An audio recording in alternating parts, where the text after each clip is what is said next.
শিশু সন্তান নিয়ে চরম অনিশ্চয়তায় দিন কাটাচ্ছেন কুড়িগ্রামে ছাত্র আন্দোলনে শহীদ নূর আলমের স্ত্রী খাদিজা বেগম। তার অভিযোগ, নূর আলম শহীদ হওয়ার পর অনুদানের টাকা নিয়ে শ্বশুরবাড়ির লোকজন সন্তান সহ তাকে বাড়ি থেকে বের করে দেয়। এরপর বাবার বাড়িতে আশ্রয় নিলেও সেখানে অর্থাভাবে কষ্টে দিন কাটছে তার। কিভাবে সন্তানকে মানুষ করবেন তা জানেন না তিনি। রাজু মুস্তাফিজের তথ্য ছবিতে প্রতিবেদন।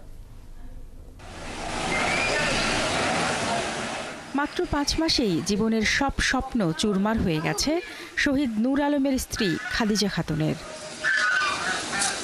খাদিজা জানান, কুড়িগ্রাম সদরের বাসিন্দা হলেও জীবনের তাগিদে তার স্বামী শহীদ নূর আলম তাকে নিয়ে থাকতেন গাজীপুরে, করতেন রাজমিস্ত্রির কাজ।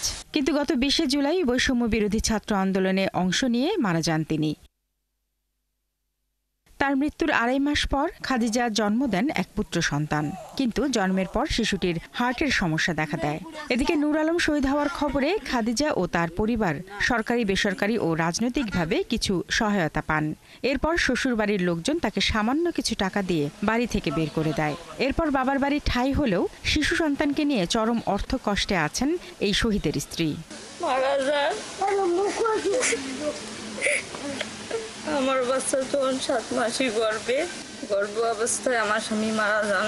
এদিকে খাদিজার দিনমজুর বাবার পক্ষে খাদিজা ও তার সন্তানের ভরণ পোষণ করা কষ্টসাধ্য হয়ে পড়েছে।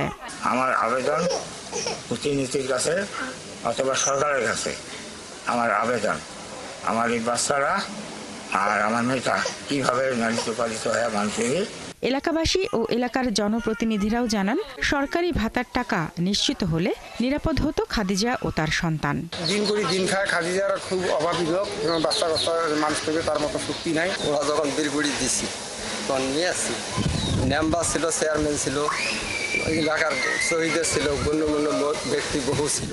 গত 20 জুলাই ছাত্র আন্দোলনে অংশ নিয়ে ডান চোখে গুলিবিদ্ধ হয়ে গুরুতর আহত হন নূর আলম। পরে তাকে গাজীপুর হাসপাতালে নেওয়া হলে সেখানেই শহীদ হন তিনি। শারমিন স্বপ্না, 71।